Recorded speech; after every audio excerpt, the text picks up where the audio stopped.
Ano ko eh, Binibidyo ko rin siya. How was I able to achieve this award? Thank you. First of all this award, all this honor came from the Lord. I will be nothing if wala kay Lord. I was inspired by the Bible verse na Matthew 6 verse 33. Sa Bible verse na ito, sinasabi, seek ye first the kingdom of God and His righteousness, and all these things shall be added unto you. Wow, biblical ako, no? Grabe. Well, alam niyo kasi, most of us, we want blessings. Pero parati, nakakaligtaan natin, hanapin si Lord. Actually, before tayo mabibless, kailangan natin ng guidance ni Lord. So, seek ye first the kingdom of God. So, dito, inote niya ako kung paano ako maging determinado sa trabaho. And then, His righteousness. Always na lang pag nagde-decide tayo, every time sa trabaho na to, ang daming tentasyon. Ang daming bagay na pwede magkamali tayo. That's why for me, I have been inspired by the Lord na seek His righteousness. And with God, we will never go wrong. Yun ang sa parati sa puso natin. And then once you have this everything, you seek the Lord, His guidance, His righteousness, and all these things shall be added unto you. So ibig sabihin, whatever you wish, whatever blessings you want, God will give it to you. Okay? Okay? Amen? Amen! Presyo. So sabi din sa akin ni Lord, sabi niya, Tupe, umayo ka at magpakarami. Magpakarami ng benta. Benta lang? Magpakarami ng Okay. So next, di mo tignan madali. Sa totoo lang, I've been dreaming of this position to be the number 1 for 8 years. I've been chasing this dream po for 8 years. 8 years, long years. 4 years, I've been top salesman din sa kabilang dealer, sabihin na lang natin. Pero we were never recognized. Sasabihin sa'yo, you were top 1, top 2, top 3. But then, ito, walang award, walang laki, walang trophy, and then, walang pakain. So, parang sarili mo lang, sinasabi mo top salesman ako, pero you were never recognized. Dito ngayon, I'm so thankful to the management sa pagbibigay nito, pagre-recognize lahat ng mga top salesman, mga awardees natin. Thank you so much. Special mention na lang sa mga principal dealer owners, Ma'am Charlotte, Ma'am Lulu, Mr. Sunny D. Thank you so much. And then, I pray na i-bless din kayo ni Lord, and salamat din sa blessing na pinapamahagi mo sa akin. Also, kung sila dito sa Paco, merong captain of the ship, si Sir James. So, kami naman, meron kaming Sir Chief, si Mr. Don Tobias.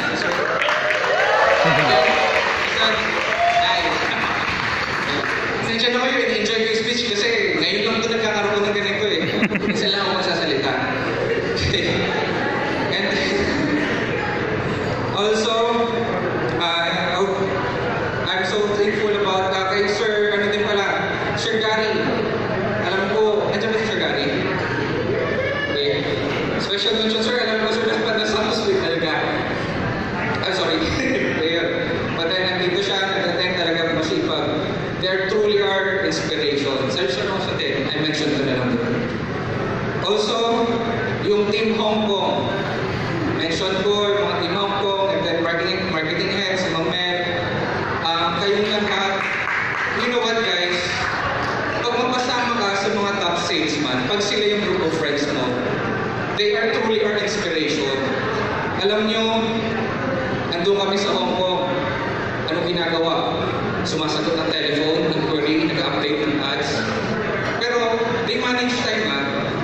nag-enjoy sila, but then, at the same time, kaya nila magtrabaho. So, yun ang mga kagayahin natin. Kahit ako, na parang pag ikaw tinatamad-tamad, pag makita mo lang sila, they will inspire you. So, magandang sample sila. Okay. So, ngayon, ako yung, well, this person right in front of you, ito yung top salesman. But then, before ako naging top salesman, ni-reject ko ako ng Toyota. You know why? Actually, I don't know why. Before nag-apply ako sa Toyota, Malapang, Manila, wala akong experience. Hindi ako pinansin. And then later on, eto, umabot ako ng final interview ng Toyota Pasok. So, during the final interview, pinapatawag na ako ng branch head. Ako naman, ready na ako sa sasagot ko. Ang nangyari, as I stepped into his office, the branch head, bigla nilang tinawag yung assistant. Sabi niya, Roy, right mga ng assistant, sino to? Sir, yan po yung applicant natin. Yan po si Tope. Palabisin mo to. Ayoko sa kanya. So, me, without knowing the reason why, bakit niya ako nireject, sabi ko, ako ready ako. I'm a hardworking person. Sabi ko, bakit ganun? So, ang nangyari, simple lang dahilan niya, inausap ako ng assistant. Sabi ng assistant, Sir, sorry po, mainit yung ni budget. Tsaka, he don't like your purple long sleeves. Ganun kababaw yung reason, di ba? Purple long sleeves. Pero, ang hindi alam, itong branch na to, yung purple long sleeves ko, hiniram ko lang yun sa pamangkin ko para lang makapunta. Kasi ilang araw na ako na papalit-palit ng long sleeves, interview, ito finally. Ito na. Ito na. Biglang ganun lang. And then, mind you, kulang na lang sabihin ko yung medyas ko that time is kinuha ko lang sa ate ko para lang makumpleto ko yun. And then, luckily, tayong lahat, ito ngayon sa Mitsubishi, binigyan tayo ng chance. Okay? So from that, hindi ako nag-give up. Hindi ako papayag na uwi ako sa nanay ko magsusumbong na, Mami, ganito. Hindi ko kaya sa Manila. Uwi na ako ng probinsya. Hindi ako pumayag ng ganun. And then from that day on, nag-apply ako sa Mitsubishi. Alam niyo ang goal ko in life, I've been verbal about this. I want to beat Toyota. Gusto ko matalo natin ng Toyota. Gusto ko si Mitsubishi talunin si Toyota. So, kaya ba natin yun? Oo. Kaya natin yun. Right. So yun. Okay. Okay lang ba? Ganito ko. Okay lang, wala na kaming gumagawa. Ayun. Makagali mo. Pero, noon, then ito, nag-try ako sa Mitsubishi, napasok ako. And then later on, kapagsimula ako. And I'm proud. During my first 3 days, may benta agad ako. Pero, ito naman, sa Mitsubishi, may mga matatandang ahente na napakabuli. Sinabihan nila ako, beginner's luck. Siyempre, bago, beginner's luck daw. Kilala mo yun, Mami, di ba? Hindi akong drop name. Okay. So, okay, pinagigihan ko. Ginawa ko para to prove them wrong na talagang masipag ako. Every week naubos ko yung isang ring ng bond paper. So, that's 500 sheets. Kakasaturate ko lang. Lahat mga bahay-bahay. So, ibig sabihin, ilang bahay yung naano ko nun? 500 or 400. Na-experience ko dati na pinapalabas ako sa building, nagsasaturate ako. Kinabol ng aso. Na-experience ko din yun. And then also, yun. Pero, so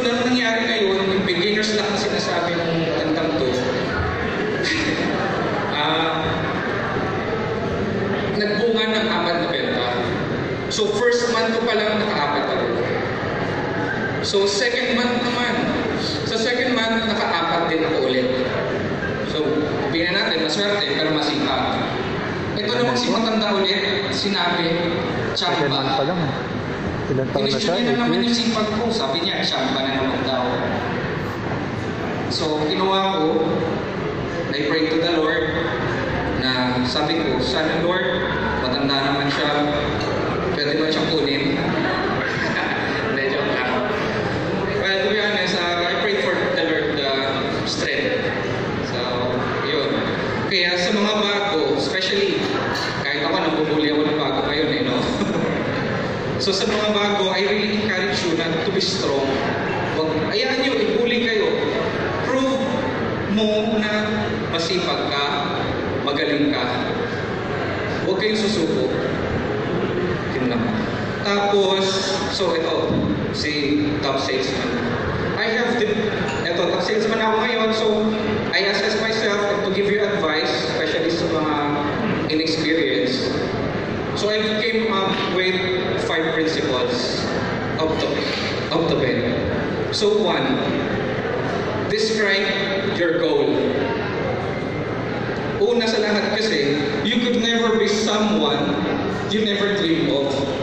So gusto mo ba na magbenta ng marami? Gusto mo maging manager? Top salesman? Or malay mo, gusto mo maging Mr. D? Boss John? Why not? Rush it. So next is focus on this goal. You should have, kung nagfo-focus ka, like say, you should have a tunnel vision. So what do you mean to say by tunnel vision? You don't care, everything is pitch black sa tunnel, di ba? So you don't care about anything, but you want to cross and go to the finish line. So yun yung tunnel vision na dapat i-develop natin. And then, number 3, ito yung pinaka-worst part is eliminate distraction. Ako, I will share to you ako mahilig ako mag-online games dati. So, ang nangyayari, instead of working, ano ginagawa ko? Naglalaro ako ng computer games. Hindi ko nasasagot yung kliyente. And then, later on, miss call. And then, number 2. Ano yun? Okay. Number 2, distraction. Extracurricular activities. So, ako before, mahirap sabihin na. Okay. Extracurricular activities. Before, nag-attend din ako sa third party. Okay. Well, alam nyo, muntik ko na rin sirain yung family ko, yung buhay ko. Iiwan ang anak ko para sa ibang bahay.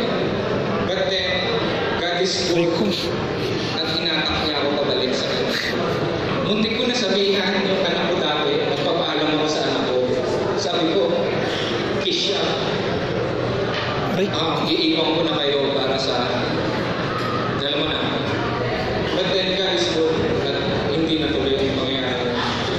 Kaya ngayon, I'm happily married with 2 kids and ang happy ng family ko. Everything is fulfilled kasi dahil kay Lord yun. And then next, most of all, pag kumpleto ka na sa lahat ng ito,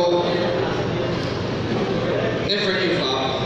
Alam mo, ang daming circumstances na pangyayari na malakit sa pagiging successful natin. But then, ang daming nag-give up. So you should never give up. Okay, example. Problema sa LTO. Ang daming natin na-discourage. Alam niyo, kailangan natin mag-adjust. Matidelay naman yung blessing natin. But then, kaya natin i-release pa rin. And then also, may tulong yan. We should pray. And then, andyan naman yung antayin natin. Malay mo, magkaroon pa ng PRO about this issue. So, alam mo, ang daming bagay bago kumakuha ng kliyente. But then, ito, ang LTO, kaya natin ito Madidelay lang ang pera natin. Ito yun. But then, kaya natin explain sa kliyente yun. Kasi hindi lang tayo suffer nun.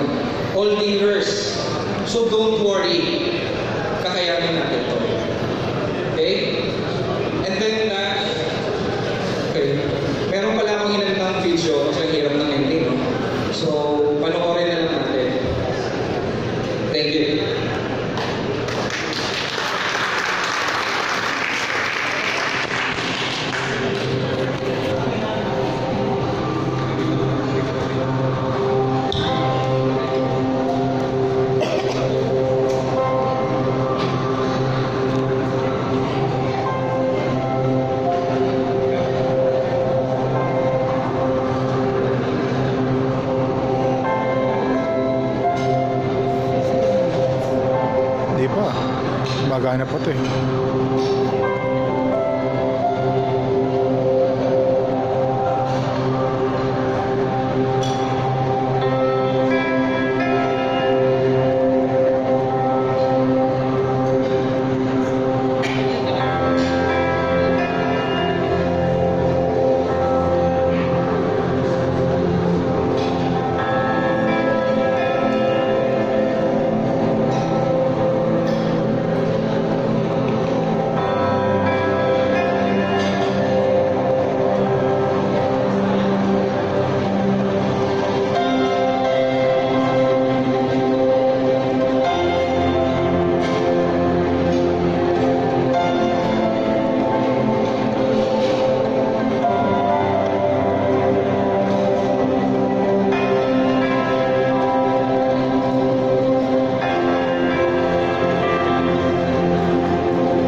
Thank you.